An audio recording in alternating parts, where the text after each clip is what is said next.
Hello there, ladies and gentlemen, and welcome back to Chapter 2 of Ninja Gaiden on Normal Compared. I'd like to say for the record that this is my second version of this video. I didn't like the original edit, so it took a little bit more time, and I'm much happier with the product, and I hope it shows. Now let's get into the comparison. You'll notice that in Ninja Gaiden, Mirai is currently giving us a small tutorial, teaching us about what is essentially one of the best techniques in the game, the ultimate technique, being able to absorb yellow essence. Considering the difficulty curve of the fight all the way up to Mirai, it couldn't have come any sooner, but luckily they do end up feeding us that information. I'd like to clarify again, when it comes to the recording of the original video, occasionally we do lose audio. This is probably one of the most egregious ones, in the sense that there are like 3 different audio issues throughout this recording. Luckily, as I've said before, it's almost minute in comparison to the actual gameplay and visual changes. So we're currently listening to just a straight track from the Ninja Gaiden soundtrack that fits the setting. One thing I would like to point out as well, Ninja Gaiden and Ninja Gaiden Black both will not have audio throughout this. Ninja Gaiden Sigma Plus, as you can hear right now, does have audio. However, the main issue I had is that either the recording or this was played at basically immediately at launch. So I've checked over a few times to see if it was... You might hear some tinniness. It sounds like it's almost like recorded on a mic, the audio. It's really strange. It could have been my recording. It could have been the original pre-patch version that I'm running. I have checked the most recent patch. It sounds nothing like this. But you'll notice that I do tend to stick with Sigma, as it is the stronger audio source for this particular chapter, and hopefully we can sort this out as we carry on through normal. You'll see that there really isn't that big of a difference across the different versions, other than, of course, the tutorial opening for Ninja Gaiden. We'll have all the parts meet up at the altar here to get the Art of Fire Wheel. And I will say that the most exciting part of this particular entry is the Chapter 2 comparison cutscene at the end. It is worth the wait. I am blown away by how well it came out. We'll notice a quick audio cut there, not a big deal, and we're all synced up. Sigma is about to skip the elixir of life that's behind it, and I double checked to make sure that that was the actual item that was behind it on normal. So all the other versions will be picking up that item behind. As you can see, Ninja Gaiden Sigma was my first playthrough of the game in a great deal of years, and I did end up missing a couple of things. Even Sigma Plus misses something in this chapter. Exciting stuff all around. One thing to note right here, actually quite important, is that I think we get a healing item here. Maybe the smoke bombs are right here. I'm just going to double check really quick. Okay, we get the Elixir of Devil Way right there on Ninja Gaiden. In every other version, like in Sigma and Ninja Gaiden Black and Sigma Plus, we get the smoke bombs. It was an item that wasn't in the original Ninja Gaiden. It basically defocuses aggro on enemies, as far as I can tell, and some bosses as well, creating an opportunity to get an additional, don't think of it as like an invuln frame, but like kind of like a few seconds at most where your enemy may lose track of you, and you're able to take advantage of that. We're all going to meet up at the swinging tree jump, and I may touch a little bit on water here. Ninja Gaiden Black a little behind, but I did have really good combat in most of the versions up to this point. Now, when it comes to the swimming section, what is really interesting is that we'll learn quite soon in Ninja Gaiden and Ninja Gaiden Black, you can quickly tap the jump key while parallel to any surface of water, and you can start to run across water. In Ninja Gaiden Sigma, we can just see I'm running laps, and I'm not tapping anything. I'm just walking on water. If you're from a swimming state in Ninja Gaiden or Ninja Gaiden Black, you cannot begin to walk on water. In Ninja Gaiden Sigma and Sigma Plus, simply by pressing the jump key, I'm pretty sure you can just start running on water from a swim state. It's a small thing. It doesn't really make that much of a difference, considering that they added an extra chest for walking on water. It does create, I think, a couple of maybe speed running differences, maybe, because you can go kind of mid surface. But that aside, we'll be picking up the map at the top of this tower here, and we can see in Ninja Gaiden I'm trying to practice the running on water trick. There we go. We happen to get it there. And in Ninja Gaiden Sigma, I'm just, I would say at this point, analyzing my options as I've just begun playing Ninja Gaiden. I didn't even know that I would be making this video as I recorded Ninja Gaiden Sigma. At the top of this tower, we will be getting a map of the layout, so everything's on the up and up. One thing I would like to point out as well is I've been noticing that Sigma Plus has a better color palette overall. Like, it's just the lights are nicer, the darks aren't so blotchy, like deeply, like almost too dark. And I can't tell if that's how it was recorded due to HDCP, or if it's actually just a source issue. We see we got a great Spirit Elixir behind the waterfall on Sigma Plus, and then we're able to easily get a Life of the Gods. And then in Sigma, that's where I'm talking to my stream and saying, like, oh my gosh, like, you can walk on water really easily in this. And we see Ninja Gaiden Black, the tooltip that just came up there for us. And then in Ninja Gaiden, we managed to go straight across and get another Life of the Gods. A small transition here. I actually have a surprise for anyone who, you know, doesn't yet know. We are going to be showing off the original Ninja Gaiden on the original Xbox with an original Hurricane Pack Volume 1 save. Master Ninja Tournament, the second one.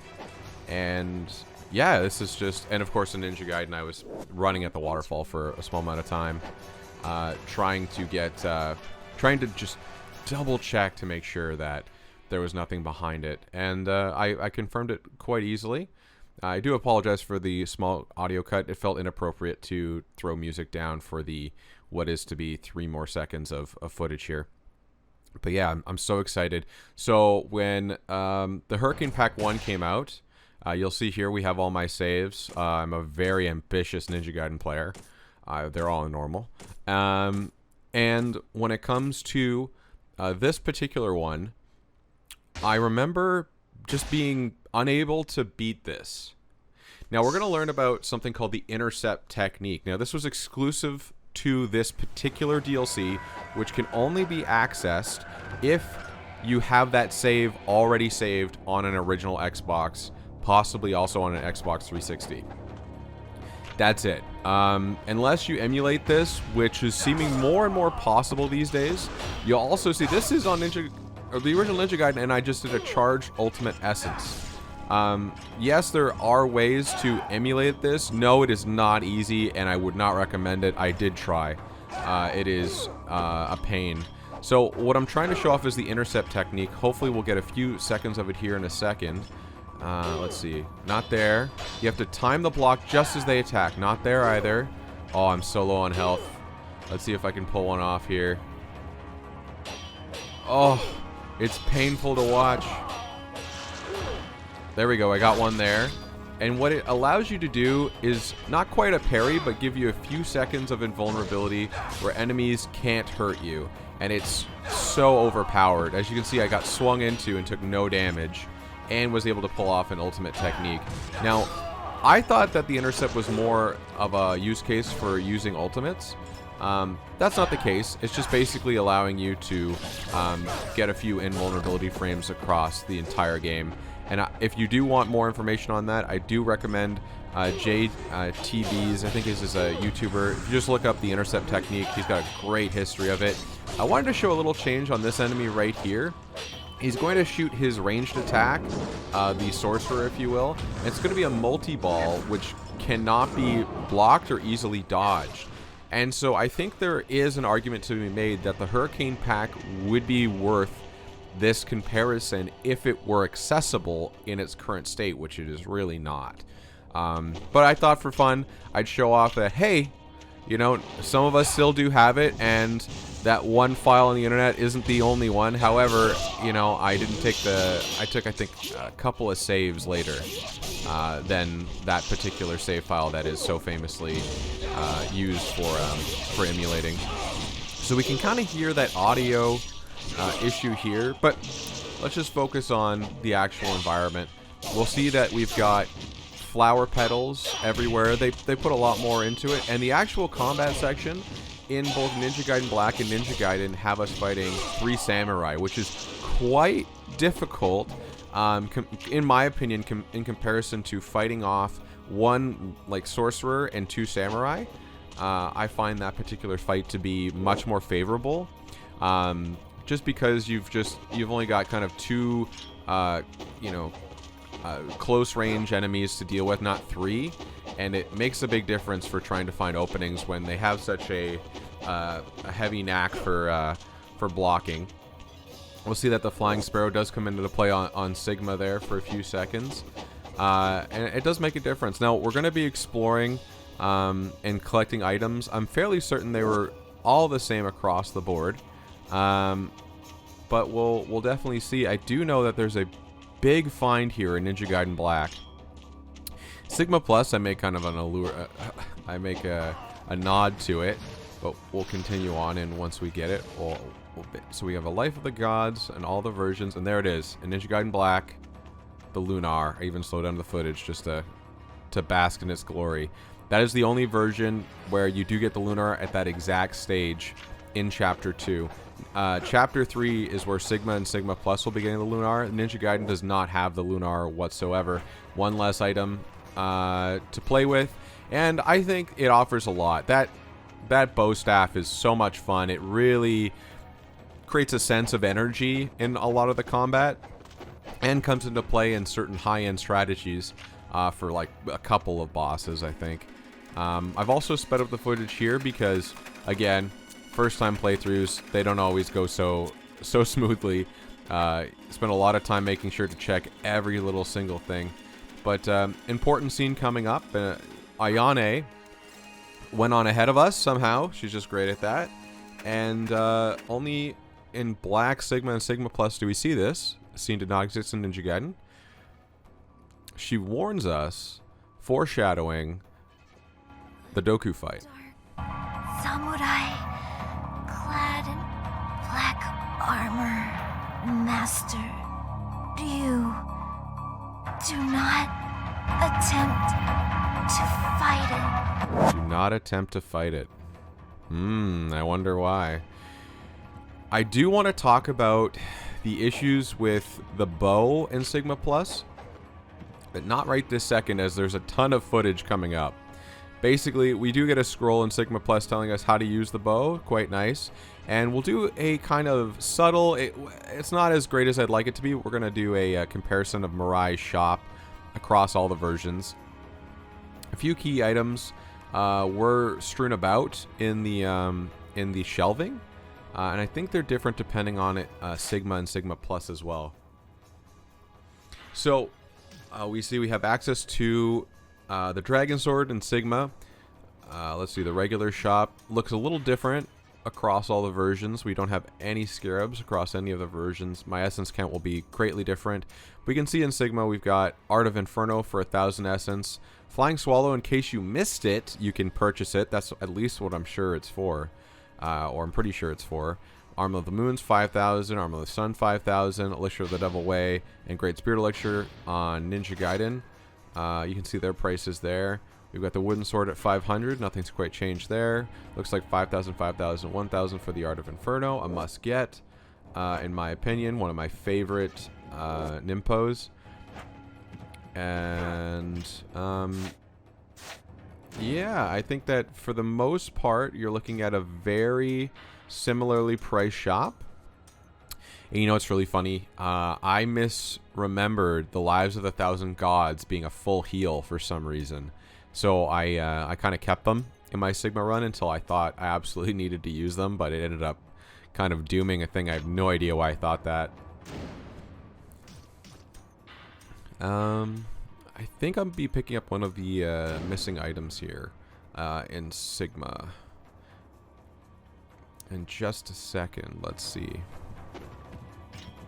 I'm guessing it was already picked up. It would have been off to the right on the other shelving opposite.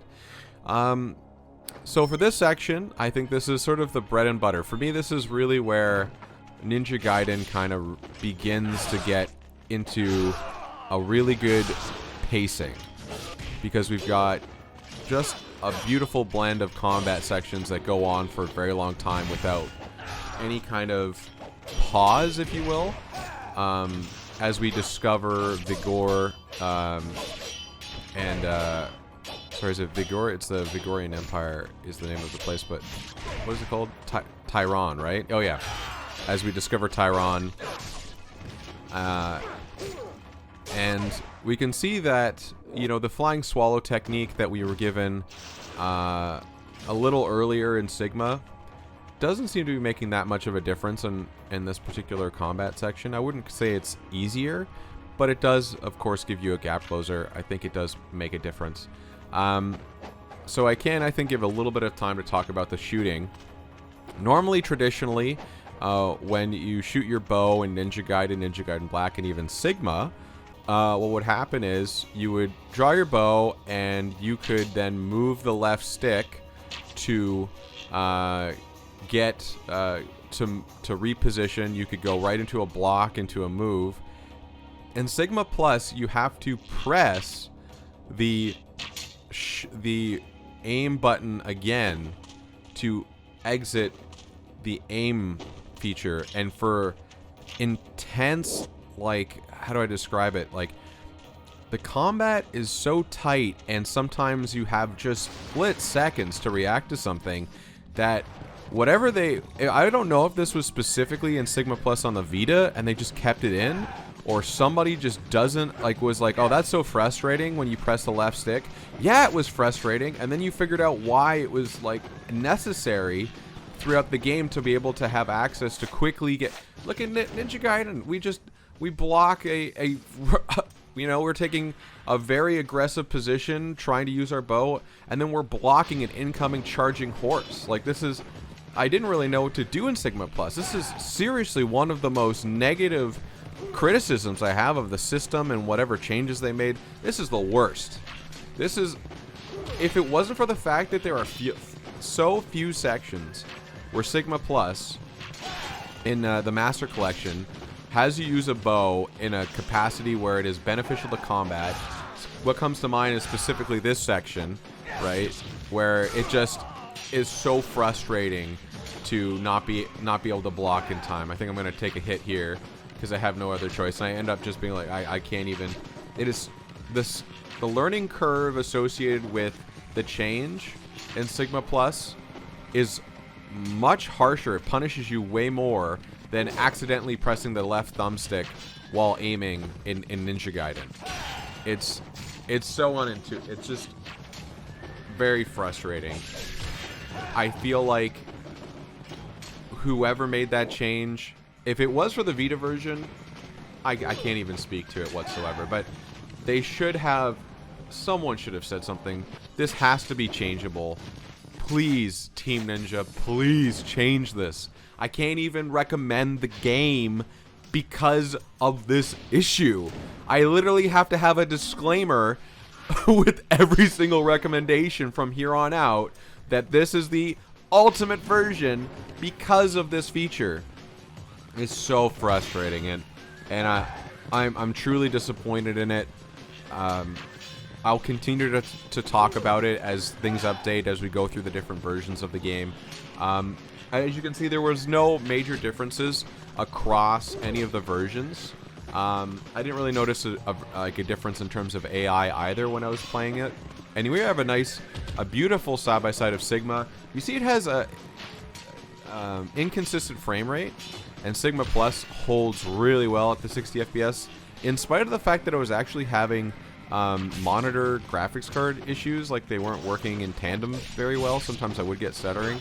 You still notice that the Steam version of Ninja Gaiden Sigma Plus has such a good frame rate, and just it feels so good throughout. You never feel like you're playing an old game. You feel like you're playing, I don't know, something even better than I think a lot of indie titles try to emulate. Graphically holds up really nicely. I'm still a big fan of this version, but as you can see, I'm baffled by, and it's still trying to train my bow skill in Sigma Plus, you know, as I'm, you know, noobishly trying to beat the original fight within that same time span in Sigma. And yeah, I'd had enough. I decided to go for the, you know, the quick finish, leave nothing to chance. And it's beautiful what they did with this area, all the leaves falling. It's really nice. We'll be checking out the graveyard. This is really important, though, is that there is an additional shop prior to the Chapter 2 final boss. I say that hesitantly for kind of a good reason, and we'll see why in just a little bit. But I've always wondered, because when I first played the game, I might have backtracked to pick up an item or two, and I'm sure this will come up in different playthroughs. But I wonder if that makes a big difference. Can you even go back to that shop back there? I don't know anymore. But the fact of the matter is, if you can, they at least put a shop a little closer, allowing you to get ready for this really important fight. So maybe you won't be as soft locked here, potentially. I think ultimately it's a good change. You want people to play a game that is both hard but fair. And there's sometimes it's a little unfair when you literally have to restart your entire, you know, some people never beat this part. It's crazy. Like, you know, how accessible it is now, I think, by current day standards of what quote unquote hard is. Also, I saw some screen tearing on Sigma there. I really don't see, because I have VSync on a Sigma Plus. So again, more points for Sigma Plus over the original Sigma for sure. I mean, it's almost like a non-debate. However, the aiming with the bow just backhands. It almost undercuts any compliment I have to give to the game, and it is truly disappointing. But this is a fun boss. This is a boss a lot of people never beat. Let's just enjoy the side-by-side comparison of this cutscene, which is only slightly changed. See, the boss has changed significantly as well. He's less fiery, I think, in Sigma Plus. A little less aura-ish. It could be a porting thing, but a little less of a fiery aura. We can kind of hear... The audio sounds fine right now, but it's not as well mixed. It sounds a little like low kilobyte, like it's like a little compressed. So again, I'm thinking it was the recording, but I'll have to go through. I'll have to figure it out specifically. Hopefully, it wasn't just like an actual like porting issue, and I'm fairly certain it isn't. We'll notice a great feature here is the fact that the sorcerer enemies have a really high chance of dropping both red and blue essence, giving us access to an almost infinite amount of ultimate technique charges, which allows us to do a ton of damage to the boss while it's doing a turnaround animation. And it really changes the dynamic. I remember when I first did this fight, all I could do was hope that I could hit as many bow shots as I could and pray that I got just good luck when it came to the final boss, because it can just chew through your health if you're standing in front of it trying to melee it to death. But I kind of underestimated the ultimate technique here, and I thought maybe if it is inaccessible, a little too hard for me, but I can tell you it's really not that hard. Just hold down a button and you'll charge it. Or Art of Inferno, that was always huge. Oh, of course I got sniped in Sigma. And it's so easy to just look at any of the versions right now and just look at the thrill this fight is. It's edge of your seat. You know, it's not holding back. At any given time, I have to be aware of any different positioning of all the boss, the enemies, projectiles, you know, and they're going to shoot you from off screen. They do all the time. You know, this particular fight for me was a point of extreme frustration as a kid, and now, at least on normal, it's to me a very much a rewarding and just memorable experience for sure.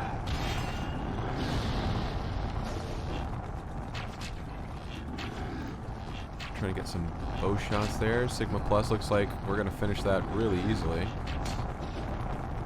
Oh, a huge ultimate technique in Ninja Gaiden. Looks like Black might finish the slowest. We just got counterattack, which is fundamental, in my opinion, to the game of Ninja Gaiden, and truly one of the best parts of the game is counterattack. I found that video I had mentioned earlier by JTB about the history of the intercept. I think he said it best when he said that the actual game itself would have been remembered as a far too broken fighting game where the block was just completely overpowered. And instead, I think the counterattack is where it's at. Now, for those of you who have never played Sigma or Sigma Plus, I was just blown away when I came to this part. I was like, what am I looking at? What? I've never even seen this before. What is this? And they did some huge changes to Ninja Gaiden Sigma at this particular cutscene that I had never even known, having never played or had the opportunity to play Sigma in its entirety before now. I would say that it's grown on me a lot. I kind of understand and respect the decision here, but my initial sort of fanboy reaction was, of course, to reject and dislike it, because that cutscene that plays in Ninja Gaiden and Ninja Gaiden Black that you'll see shortly is, to me, genre defining. It's game defining, I should say. It is the reason I played the game sometimes, were those cutscenes. They were so beautiful. They were the best I'd ever seen in my life, and they impressed me so much. They made it feel like you were playing the highest end of highest end content. You were playing some of the greatest that video games had to offer. With this, it's much more interactive. It tells a story. Ryu is going into a burning building, still under siege, risking it all to figure out what's going on to see if he can stop it. And, you know, it kind of, I think, drives it home here. And then what they do is a little more in-game. They completely get rid of the scene. You know, I'll spoil it right now. They almost completely get rid of the scene. And then they instead have an in-game cutscene engine. An in-game cutscene using the engine. And it just kind of... You'll see. I did a really good job comparing it, in my opinion. I think you'll enjoy it. I'll let it speak for itself. I don't want to speak too much about it before you get to see it. You know what's actually great is I completely missed a Life of the Gods here in Sigma Plus. Like, as much as I painstakingly tried to not miss a single item. And this will, of course, offset the item stacking in terms of health upgrades, I believe, for Sigma here. And we'll see how that all kind of re-regulates itself down the line. But it's an intense fight. I'm fairly certain we fight a new type of samurai here as well. A much stronger samurai. I'm not sure if it's a Sigma exclusive. But I certainly will keep you appraised of that as we continue on with this series. I do want to give a lot of time to the cutscene, as it can be a little overwhelming, kind of over-sensory warning here. There's a lot of audio going on. For those of you who find that displeasing, feel free to skip ahead, turn off the video, whatever you need. No issues on my end.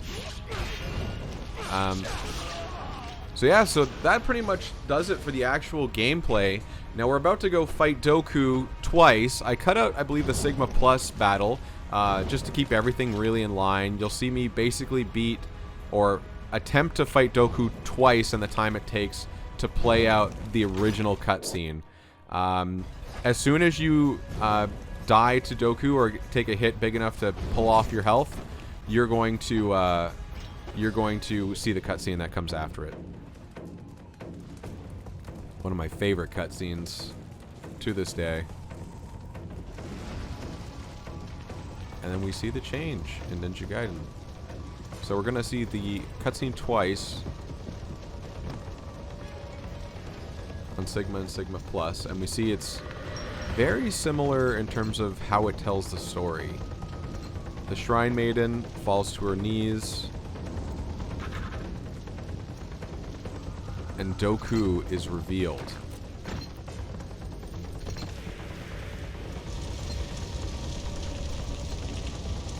And we see how that stacks up again here.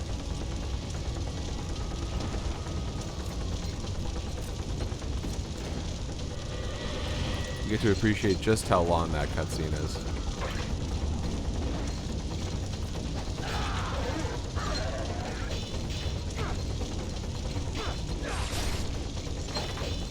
Who is very shortly about to end it all.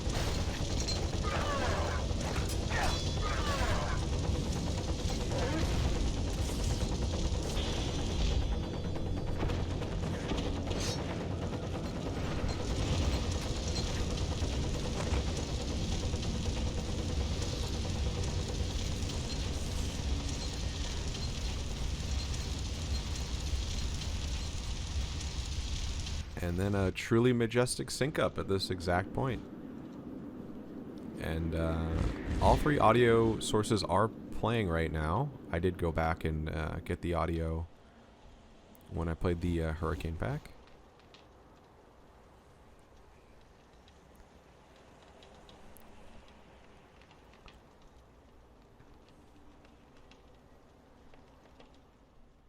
Just beautiful. Well, I have to quickly wrap it up. Thank you guys so much for watching. I look forward to doing Chapter 3 with you guys, one of my favorite chapters. You know, I love the feedback. Keep it coming, and I'll see you at the next one. Have yourselves a great day.